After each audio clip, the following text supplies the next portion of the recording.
Purchase from unregistered dealer. Basically GST में या तो रजिस्टर्ड डीलर होते हैं या अनरजिस्टर्ड डीलर होते हैं। तो रजिस्टर्ड डीलर होते हैं, डेफिनेटली वो जीएसटी में अगर रजिस्टर्ड है तो इनवॉइस पे जीएसटी चार्ज करेंगे अगर वो रेगुलर डीलर है तो, या फिर कॉम्पोजिट डीलर है तो वो लमसम टैक्सेस पे करते हैं और वो इनवॉइस पे जीएसटी चार्ज नहीं करते हैं। बट हम इस वीडियो में बात करेंगे अगर हम किसी अनरजिस्टर्ड डीलर से बात करते हैं या फिर उससे परचेज करते हैं, चाहे वो गुड्स हो गया या फिर सर्विस, तो ऐसे केस में क्या हमें रिवर्स चार्ज पे टैक्स पे करना पड़ सकता है? डिपेंड करता है कि आपका नेचर ऑफ सर्विस क्या है, आपको बिल्कुल पे करना पड़ सकता है। लेकिन अगर हम अनरजिस्टर्ड डीलर से कोई गुड्स या सर्विस परचेज करते हैं तो उसकी एंट्री हमें टैली में रिकॉर्ड कैसे करनी है? बहुत सिंपल है इसे रिकॉर्ड करना। केस 1 यहाँ पे दिया हुआ है, goods purchase from Soham Cool House non GST holder as per attach invoice, यानी कि नॉन टैक्सेबल आइटम और नॉन टैक्सेबल सप्लाई। अब ये तो जीएसटी में रजिस्टर्ड है नहीं, तो डेफिनेटली जो इनवॉइस पे जीएसटी रजिस्टर्ड होगा नहीं और चार्ज तो लगाएंगे नहीं वो। Similar way case 2, goods purchase from Soham Cool House non GST holder as per attach invoice, goods cover under RCM. अब ऐसे केस में क्या है कि गुड्स कवर्ड अंडर आरसीएम। अब ये क्या है कि ये नॉन टैक्सेबल सप्लाई है। पहला केस अनरजिस्टर्ड डीलर से परचेज किया बट ये नॉन टैक्सेबल सप्लाई था और ना ही रिवर्स चार्ज अप्लाई था। दूसरे केस में गुड्स परचेज किया सेम पार्टी से जो कि जीएसटी में होल्डर नहीं है, बट उनसे जो परचेज किया वो गुड्स जीएसटी में है और ये स्पेसिफिक नेचर ऑफ गुड्स जो परचेज किया हमने, अगर वो रिवर्स चार्ज में कवर होता है। मैं वर्ड यूज कर रहा हूँ अगर, बिकॉज स्टार्टिंग में हुआ क्या था कि अगर आप अनरजिस्टर्ड डीलर से कोई भी गुड्स परचेज करते थे तो वह रिवर्स चार्ज मैकेनिज्म में कवर किया जाता था।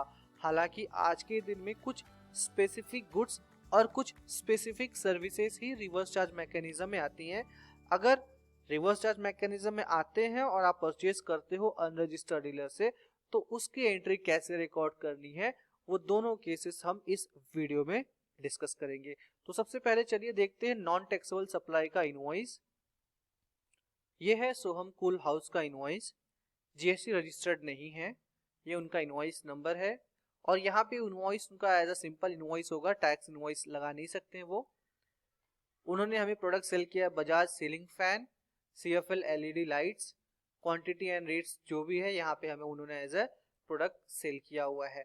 अब ये बजाज सीलिंग फैन जो है वो डेफिनेटली हम अपने ऑफिस में अगर परचेज के तौर पे लगा रहे तो हमारा ये ऑफिस इक्विपमेंट्स हो गया, एक तरह का मटेरियल हो गया। अगर हम ये प्रोडक्ट रीसेल नहीं करते हैं तो मान लीजिए ये परचेज हमने जो किया हुआ है हम एज ऑफिस इक्विपमेंट के तौर पे परचेज कर रहे हैं और ये हमारे लिए एक्सपेंस है बिकॉज छोटे छोटे अमाउंट है, तो ये हम इसे कैपिटलाइज नहीं करेंगे।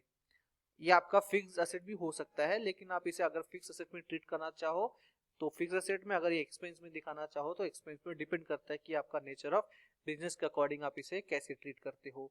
हालांकि अगर यही अमाउंट 30,000 50,000 का होता, बड़ा अमाउंट होता, तो डेफिनेटली ये कैपिटलाइज होता। बिकॉज अगर आप एसी, एयर कंडीशनर, फर्नीचर, ये सब चीजें लेते हो तो आपका एक तरह का क्या हो गया, ऑफिस इक्विपमेंट और अपना एसेट होता है। बट ऐसा एज्यूम करते हैं कि ये कंज्यूमेबल आइटम है और ऐसे हम कंज्यूम कर लेंगे एक साल के अंदर, तो ये आपका एक्सपेंस के तौर पे रिकॉर्ड करना है। 4,800 की एंट्री है, कोई जीएसटी नहीं, कुछ भी नहीं, नथिंग, और ये एंट्री हमें सिंपल रिकॉर्ड करनी है। तो एज अ ऑफिस एक्सपेंस के तौर पे एंट्री को रिकॉर्ड करेंगे और ये नॉन टैक्सेबल है, ना ही रिवर्स चार्ज में भी कवर्ड नहीं है। सिंपल इस एंट्री को रिकॉर्ड करने के लिए डेट है 20th जुलाई, सप्लायर का इनवॉइस नंबर 101, सोहम कूल हाउस का लेजर क्रिएट करेंगे हम। चलिए चलते हैं टैली प्राइम में, वाउचर्स, परचेज। परचेज में एंट्री हमें रिकॉर्ड करनी है, अगर आइटम वाइज परचेज करना चाहो तो आइटम वाइज, या फिर direct as account invoice expense wise mode करें हम रिकॉर्ड करेंगे।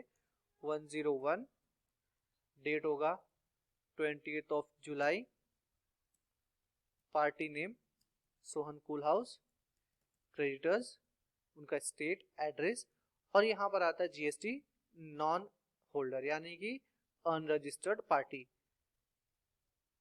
फिर यहाँ पर आता है आपका ऑफिस एक्सपेंस, या फिर आप ऐसा इक्विपमेंट के तौर पे अगर रिकॉर्ड करना चाहो तो इक्विपमेंट के तौर पे आप इसे इनडायरेक्ट एक्सपेंसेस, अगर कैपिटलाइज नहीं करते हो तो एक्सपेंसेस, अगर आप ये कैपिटलाइज करते हो तो आप इसको फिक्स एसेट में लेना है आपको। यहाँ पे जीएसटी यस कर दिया हमने। डिटेल्स, जीएसटी डिटेल में कवर्ड नहीं है, यानी कि इस पे जीएसटी तो लगने वाला नहीं है और हमें इसका एचएसएन कोड या डिटेल की जरूरत नहीं पता, तो आप इसे इग्नोर भी कर सकते हो। Goods amount, total amount invoice का दैट इज 4800 रुपीज, ये है आपका 4800। यहाँ पर आपको मेंशन करना है अनरजिस्टर्ड डीलर, लोकल परचेस है तो purchase from unregistered dealer and that is of exempt, इस पे कोई जीएसटी नथिंग। तो यहाँ पे हमने सेंटर को कर दिया सेव, और सेव करने से पहले यहाँ पे आपको एक पॉपअप मैसेज आता है कि यहाँ पे इंफॉर्मेशन के मुताबिक आपने कोई जीएसटी नहीं लगाया और आपने मैन्युअली डिफाइन किया कि ये परचेस मेरा अनरजिस्टर्ड डीलर से और एग्जेम्प्ट है, तो क्या इसे एक्सेप्ट करना है या ओवरराइड करना है। तो ऐसे केसेस में अगर आप श्योर हो कि हाँ एंट्री मेरी राइट है तो आपको ओ प्रेस करना है, ओ फॉर ओवरराइड। तो ये तो पहला केस हो गया जहाँ पे कोई टैक्सेबल सप्लाई नहीं था और हमें कोई टैक्स पे करने की जरूरत थी। बस हमें ध्यान रखना था कि पार्टी मास्टर में हमें अनरजिस्टर्ड डिफाइन करना और जीएसटी क्लासिफिकेशन टैब पे हमें purchase from unregistered dealer exempt select करना है। दूसरा अगर केस की बात करें तो दूसरा वही सप्लायर है, जीएसटी में रजिस्टर्ड नहीं है। बजाज फैन, हम एग्जांपल बजाज एग्जॉस्ट फैन हमें दिया है, लेकिन ये जो प्रोडक्ट है ये रिवर्स चार्ज बेसिस पे अगर अप्लीकेबल होता है तो अगर ये अप्लीकेबल है रिवर्स चार्ज बेसिस पे, तो आप यहाँ पे एज अ रिवर्स चार्ज के तौर पे कैसे एंट्री रिकॉर्ड करोगे। Let's say 102 Sohan cool house, इसको भी आप as a office expense equipment के तौर पर रिकॉर्ड करना चाहो तो बिल्कुल रिकॉर्ड कर सकते हो। 3600, ये आपका परचेज फ्रॉम अनरजिस्टर्ड डीलर, लेकिन ये आपका केस है टैक्सेबल। अगर ये इंटरस्टेट है तो इंटरस्टेट लेना है, अगर ये विद इन सेम स्टेट है तो purchase from unregistered dealer taxable. Reverse charge है तो रिवर्स चार्ज। लेट्स से अगर प्रोडक्ट के ऊपर रेट है 18% का तो 18% जीएसटी यहाँ पे आपको सेट कर देना है। तो ये वो केस है कि हम जब अनरजिस्टर्ड डीलर से कोई गुड्स या सर्विस परचेज करते हैं और उस केस पे हमें रिवर्स चार्ज बेसिस पे टैक्स पे करना पड़ता है। तो रिवर्स चार्ज जहां पे भी आ गया तो हमें इसका सेल्फ इनवॉइसिंग तो करना ही करना है और ये एंट्री को सेव करते वक्त हमें ओ प्रेस कर देना है। अब ये हमें इसका क्या करना है, रेज करना है हमें इसका जीएसटीआर 3B में। अगर आप जाके चेक करना चाहो तो इसका हमें क्या रेज करना होगा, इसका हमें रेज करना होगा tax liability GSTR 3B for the month of July. Reverse charge पे आप यहाँ पे देख सकते हो, ये रिवर्स चार्ज पे हमारे पास एक एडिशनल एंट्री आ जाती है सोहम कूल की, तो इसकी लायबिलिटी भी हमें रेज करनी है। जर्नल में जाके रेज कर सकते हो या फिर यहाँ से भी रेज कर सकते हो।